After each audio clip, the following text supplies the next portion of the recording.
If the Russians are back in business today in terms of air power and those drones, it is because of Chinese chips. Today the game is of 3 nanometers. This revolutionizes warfare and transforms American military power. You're saying that the next superpower would be determined because of the semiconductor. The miniaturizing of computing power has structured our history and will shape our future.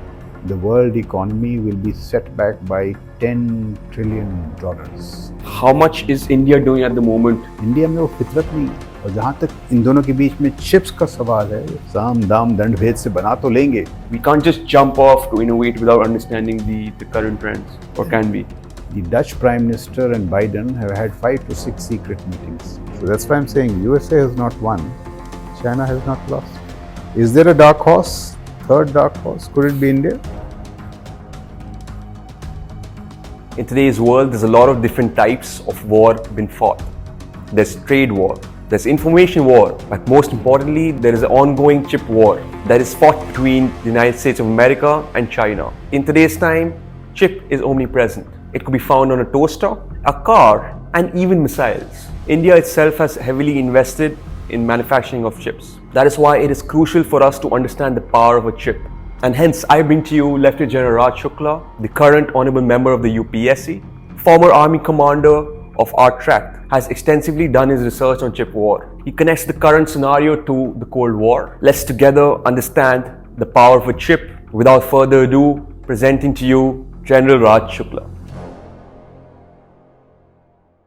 Before we start today's conversation, I've got one request. If you ever enjoyed the videos or found any value out of it, please subscribe to it. It really helps us as a channel to improve our content and bring better guests. Thank you again and enjoy the rest of the video. So, do you want to start by telling us what is the importance of a chip in today's world? So, when we were discussing as to what we would talk about in this episode, I thought let's call this episode The Chip, the Cold Wars and Amritkal.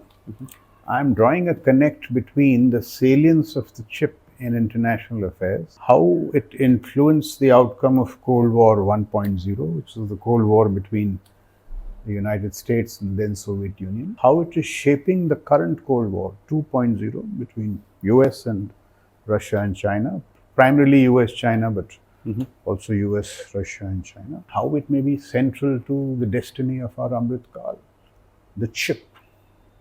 So this nanotechnological marvel, how it is shaping international relations. And much of my thoughts are driven by this great book of Chris Miller, Chip Wars, which is a wonderful read. And so the thought emanates from there.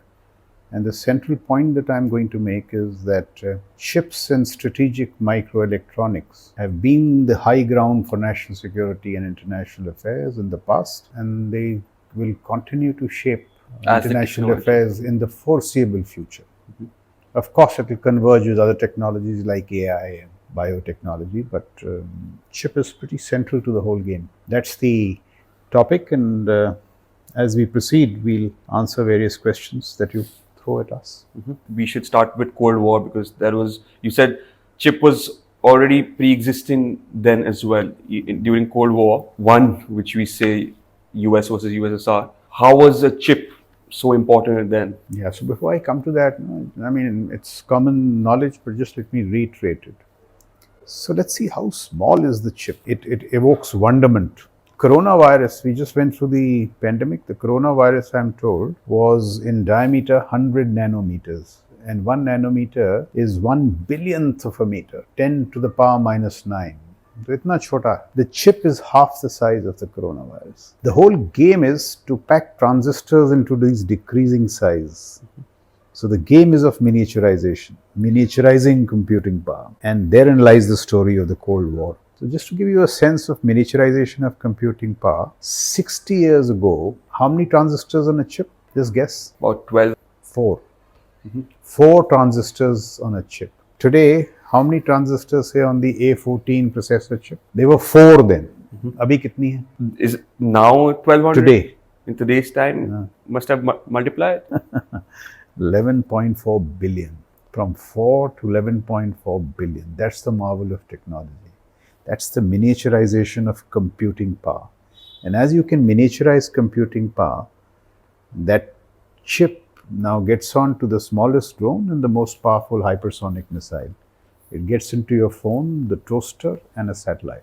Miniaturization of computing power. Now that's an oversimplification. There is a lot more to it.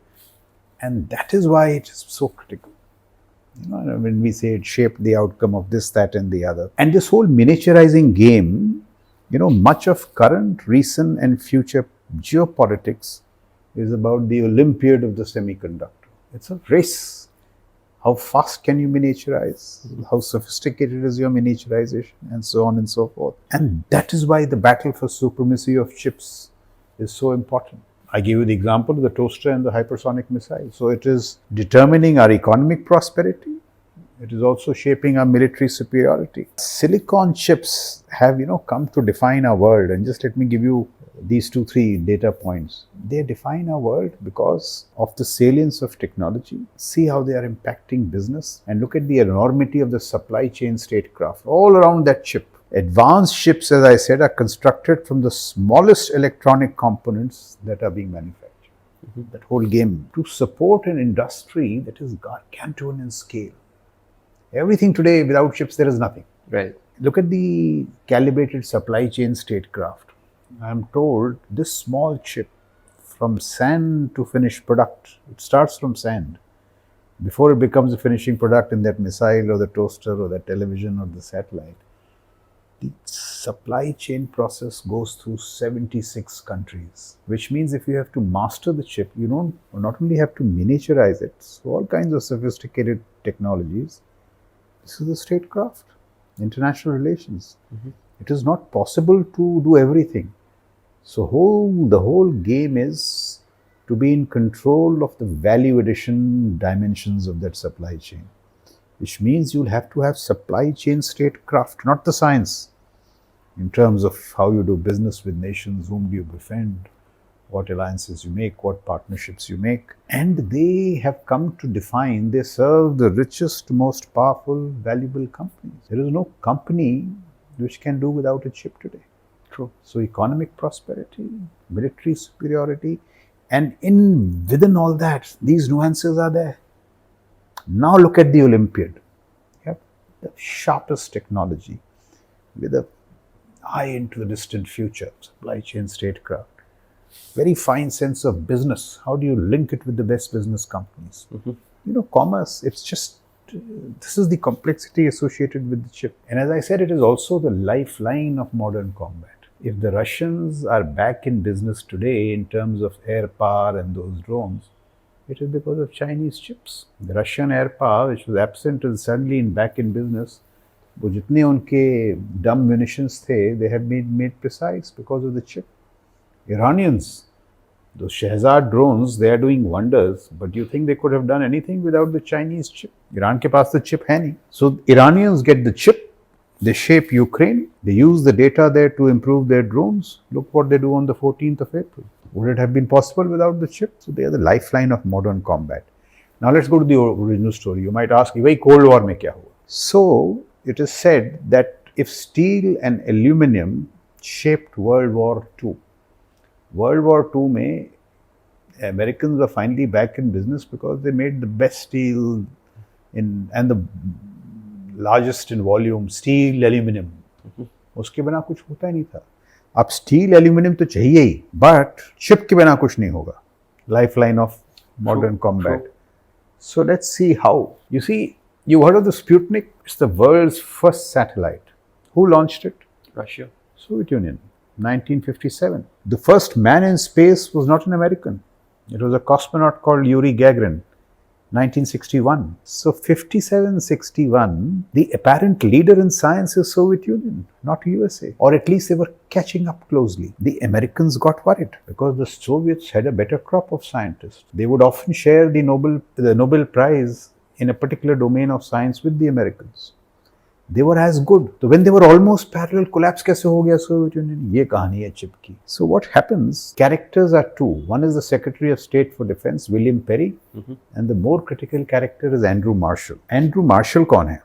Andrew Marshall was actually an economist, but he had a great interest in strategic military affairs. वो America के लिए net assessment करता था, looking into the futures. He was instrumental in bringing down in the downfall of Soviet Union. We'll tell how.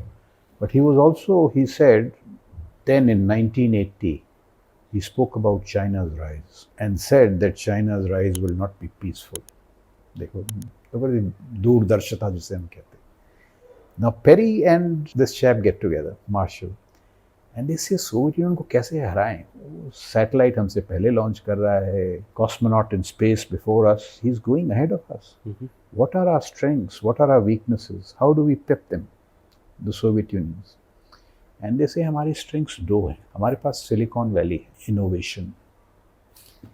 You know, the standard, we set the standard and pace of innovation. और कैसे करें?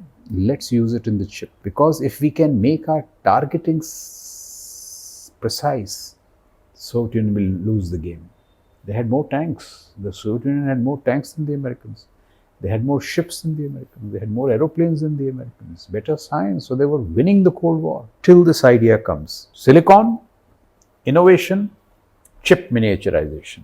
And if we can miniaturize this chip, put it into our weapon platforms, make our targeting so precise, and if we can outdo the Soviets in their targeting. So we have 3,000 cruise missiles. I'll fire them and take out all the Russian missiles or most of the Russian missiles in a first strike. Because they are so precise, the Soviet Union will have nothing to respond to, or bare minimum to respond to. This was a big game, but it was ख्याली पुलाव थे if the chip innovation couldn't occur. Now look at the Soviet response. Just as America has a Silicon Valley, Soviet Union also has a place called Zelenograd. Khrushchev, the Communist Party chief of Soviet Union, goes to inaugurate it as the Soviet city of semiconductors. To wo game bhi, they were also in the game. But what happens is that, you know, the Soviet Union's, उनके जो top brass है वो कहते हैं कि why waste money on innovation? Why spend money on innovation? We have just been through the nuclear competition. We simply copied everything that the Americans did. Copy. And what do you copy? We have a very good spy ring. We know what the Americans are doing. Spying, copying. We copy it. Zelenograd में क्यों इतना invest करना? There is a young Soviet scientist called Boris Malin. He spends a year at Pennsylvania in their university. और वहाँ से वो Texas instrument में काम करता है और एक चिप चुरा के ले आता है. And he comes to Alexander Shokin, who's a Soviet bureaucrat in charge of microelectronics and chips, the big decision. And he pleads with him, let us not copy, innovate. I have this chip, fund Zelenograd, fund the scientists, and let me innovate. But this guy, इसका जो bureaucrat का head है जिसका मैंने अभी नाम बताया, Shokin, he says, after a long discussion, he tells Palin, shut up, copy it, one for one, no deviations. बस copy कर दो. Now this was the critical error, but because you cannot copy Moore's law. Moore's law is what? That the rate of miniaturization doubles every 2 years. It comes from innovation. You cannot copy at the rate of Moore's law. You cannot copy innovation. So they copied, but they fell behind. Because here the changes 4 transistors to 11 billion transistors were occurring at Moore's law pace. तो यहाँ आप copy कर रहे थे, copy कर सकते हो, but never at the pace. That is why copying can never be a substitute for innovation. That is why Atmanirbharta in defense has to develop innovation. We have to develop our Silicon Valley or our Zelenograd. A whole ecosystem of innovation which fuels our capacities. Now because the Soviets copied, they fell behind in chips and in their ability to miniaturize computing power. And what were the Americans doing all this while? They realized that warfare is about accuracies in everything.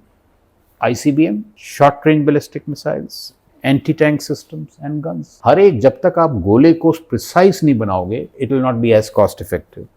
So this experiment starts when they have to target the Than Hoa bridge in Vietnam, 1972, जब वो Vietnam war चल रही थी, there was a bridge. Right. Their strike rate before the precision revolution was they used to fire 638 rounds and hit was 0. तो सब bridge के आसपास गिरते थे गोले, 638 rounds. By this chip, they gradually brought the strike rate to 20%, 30%, 40%, 50%, 60%. In that experiment, they saw the value of precisionary, value of chip and precision. एक तरफ तो आप सब 600 गोले मारो एक भी नहीं लगेगा और आप 50 लग रहे हैं, ब्रिज पे नुकसान हो रहा है. So they invest in the chip and this business of marriage of microelectronics and micro explosives. This revolutionizes warfare and transforms American military power. And I was telling you, Andrew Marshall, he concludes, he says, if the future of warfare is a contest for accuracy, we have the chip, the Soviets don't, they will surely fall behind. So it is a economist turned strategic affairs analyst who sees value in the chip, who builds it into the American power system, and this what happened.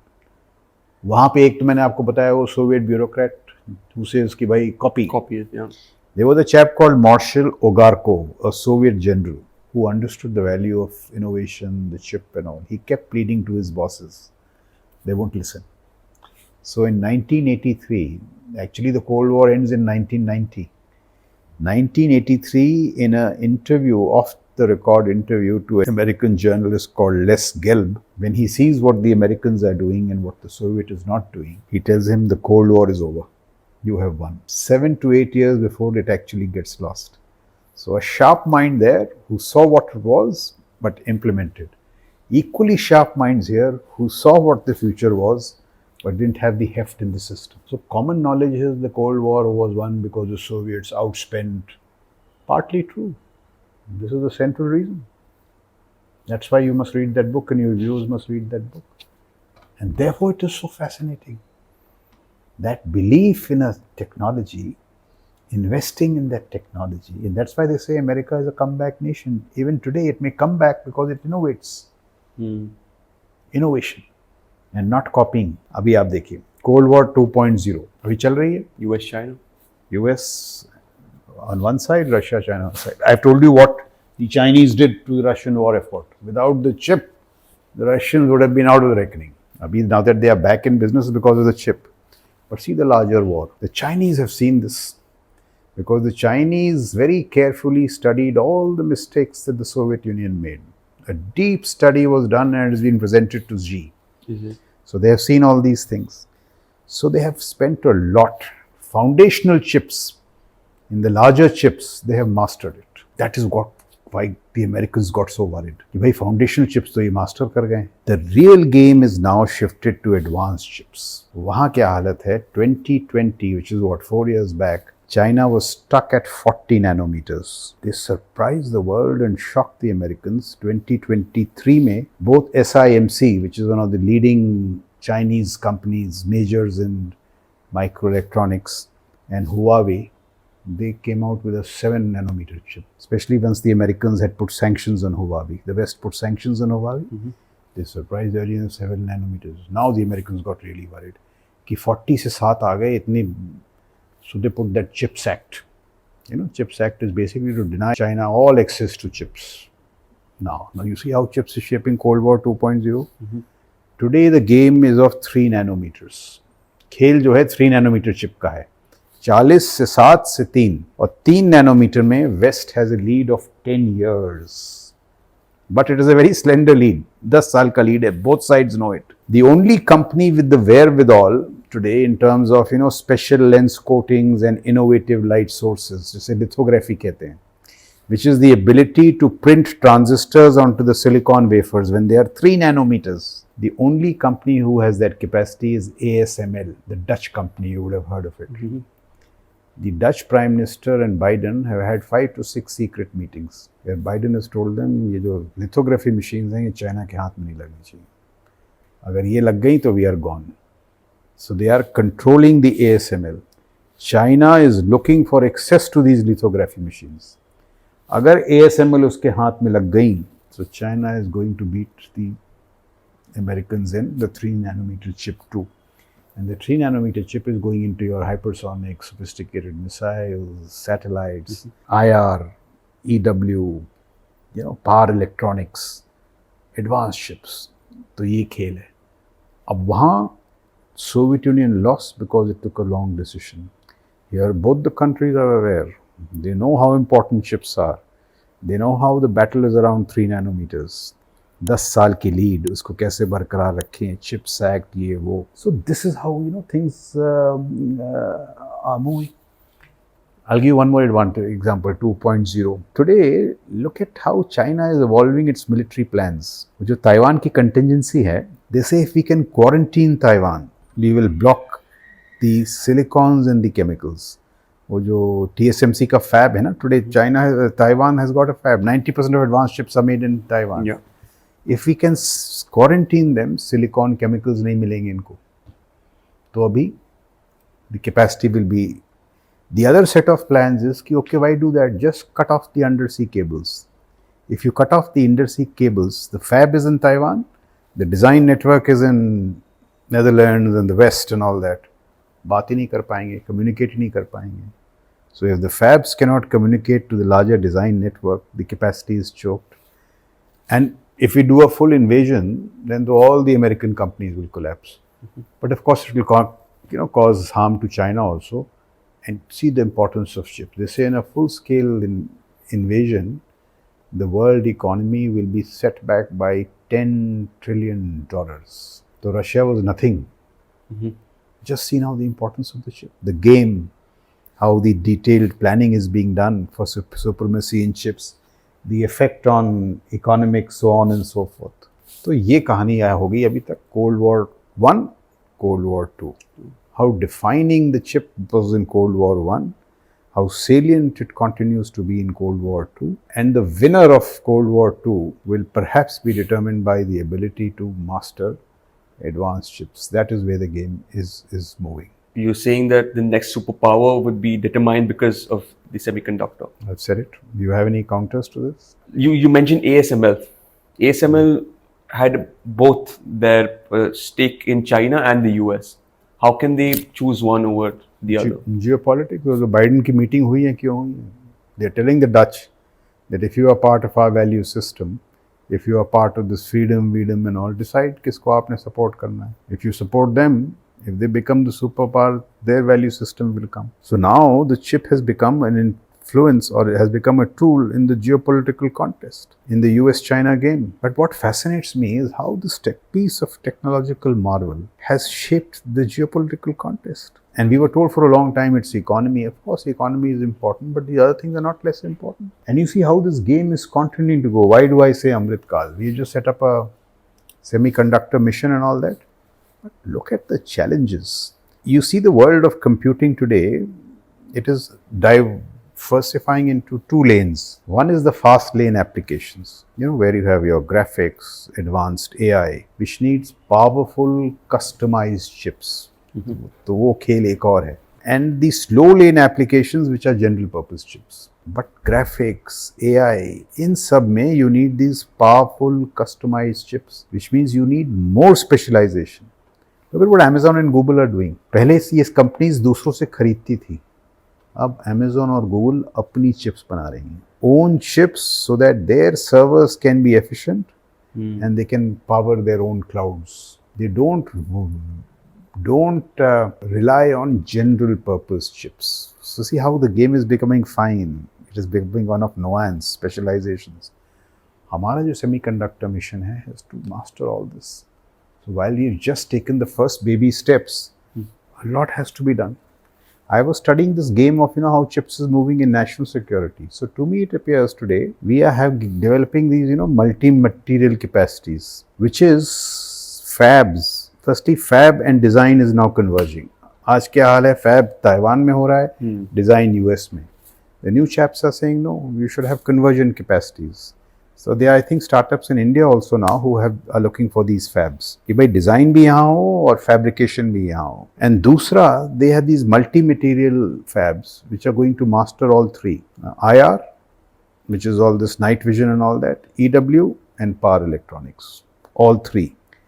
और जो सबसे, I mean, I don't have the answer to it, but I am seeing that military grade chips are non-silicon. Why, I haven't understood, but that is the trend. So multi-material, firstly integrate the fab and the design, have multi-material chips, and have military grade chips which are non-silicon. This is called integrated development of chip. And the last point I have, you see, why do they say chips are the new oil? By 2030, India's import bill of chips will be $110 billion. Only second to oil. $110 billion. Now the logic of Atmanirbharta in Bharat. अगर ये आपकी indigenise नहीं हुई, you will not only lose revenues, you will be paying somebody else, but you will also have no self-reliance, self-sufficiency. Look at the supply chain statecraft. Russia का देखो क्या हुआ. In a high-intensity conflict with China, if we are dependent on for imports on for chips on imports, there's a possibility that our supply chain will be choked. What will we do? Now look at Amritkal. Specialization, multi-material, integrated fab and design. और ये problem of imports. So our Amritkal and this dream of Vishwa Guru, Vishwa Bandhu, Vikasit Bharat, economic prosperity, military superiority, chip is central to it. I mean, I am concluding by saying that the hidden circuitry of chips, the miniaturizing of computing power, has structured our history and will shape our future. I could put across this message to your viewers for further discussion. I may also be wrong on some of these issues, so I would really welcome any comments. But the principal issue is, this is why chips should really get us excited. It should really get us up and about. और एक नहीं 100 fab निकलने चाहिए. Indians have to step forward. In my view, that semiconductor mission is just the beginning. If you see the complications, the sophistications, the history, chips are the new oil. They are really the new oil. तो ये कहानी थी जो मैं सुनाना चाहता था. This was the story that I wanted to weave, because to me it's a fascinating story. It is. And I hope your viewers like this episode, and if they do like it and we get favorable comments, then we will in future look at more technologies, AI, blockchain, quantum, and see how interesting they are. Look at their whole thing and shape it into your understanding of international relations. And that is one field I keep telling your viewers. Next one episode we could do on this. ये तो था technological contest. There are a larger contest brewing between a crumbling old order, USA and the West, and a rising new order. ऐसा लग रहा है कि America का सूर्य अस्त हो रहा है, और जिसे मैं कहता हूँ China, Russia, Iran, North Korea, इसका सूर्य उदय हो रहा है. तो in the setting sun and the rising sun there is a grim contest. Right. उसकी कहानी क्या है, उसका अगले एपिसोड में बात करेंगे. Vishal, I'll quickly ask you a few questions on the chip. How much is India doing at the moment to be at least, be somewhere in the map of baby steps? I made the precise observation. Unfortunately, we started so late. We just started last year. Look at what the sophistications. So you need fabs, you need design capacities, you need packaging capacities, you need them to link, you need those fast lane applications, roll lane applications, specializations, general purpose chips. Yeah. और सबसे महत्वपूर्ण बात क्या है? We must understand the geopolitics behind it. We get too caught up in the technology. That is of course there. But look at Andrew Marshall, William Perry, Ogarkov, that Soviet bureaucrat. कहानी तो वहीं समाप्त हो जाती है. Scientists तो हमारे पास होंगे. And if we understand the geopolitics of it, we will resource our science so much greater. So I think the precise answer is baby steps. Baby steps. But it also, when moment you say baby steps, there are also huge opportunities. हमारे talent तो कम है नहीं.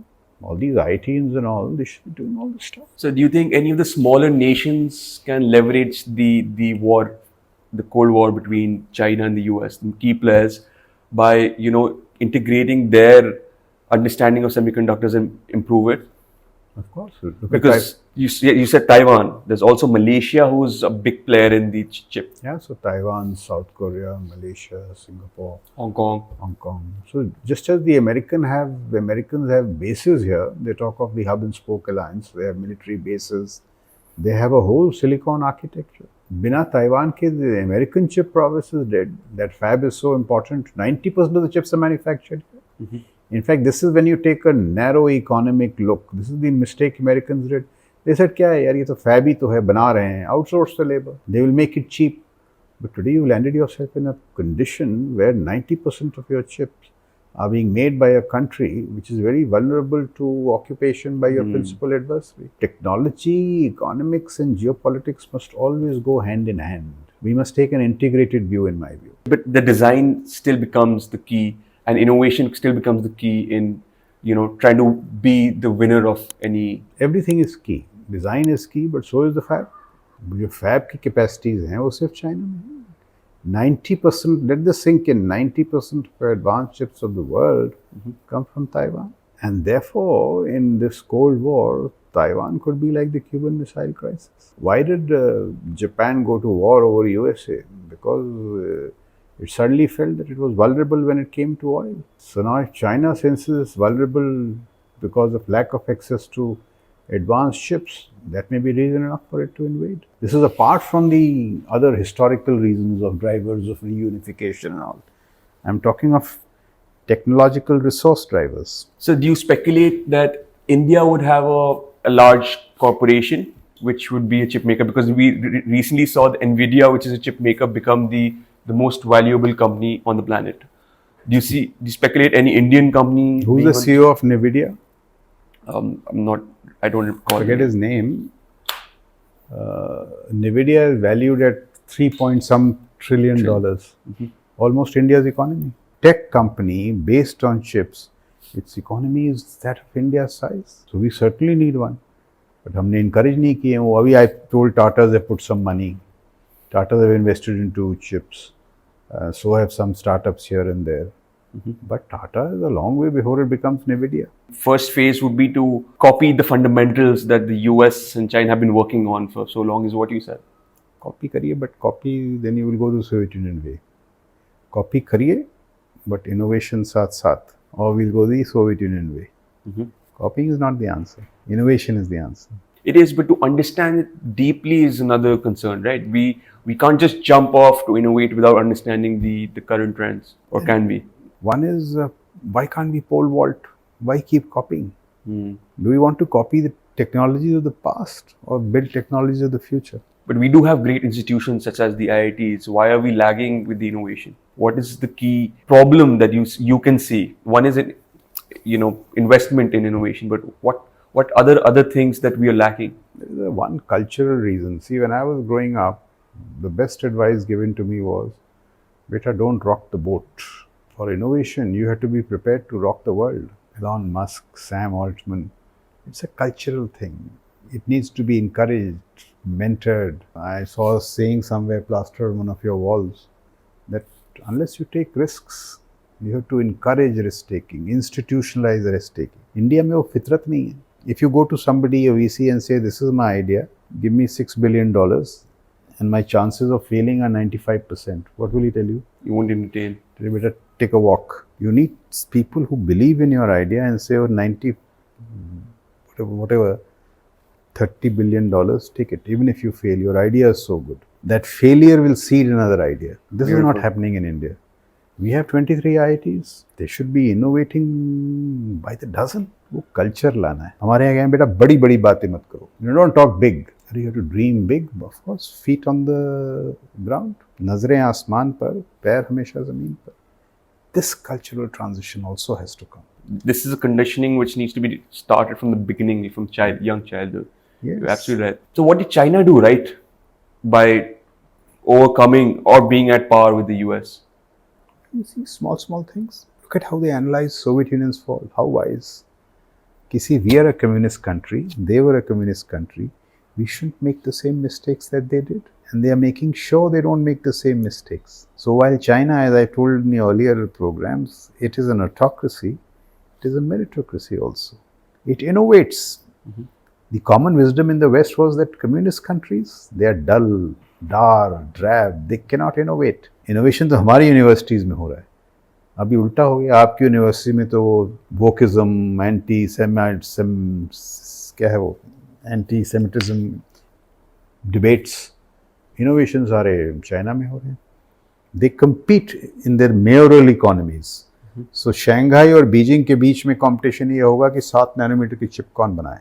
हमारे यहाँ क्या ये competition होता है दिल्ली और बेंगलोर के बीच में? So the narrative has to change. And we should say, I keep telling you, I think on your show also I've said it, Closed society, open minds.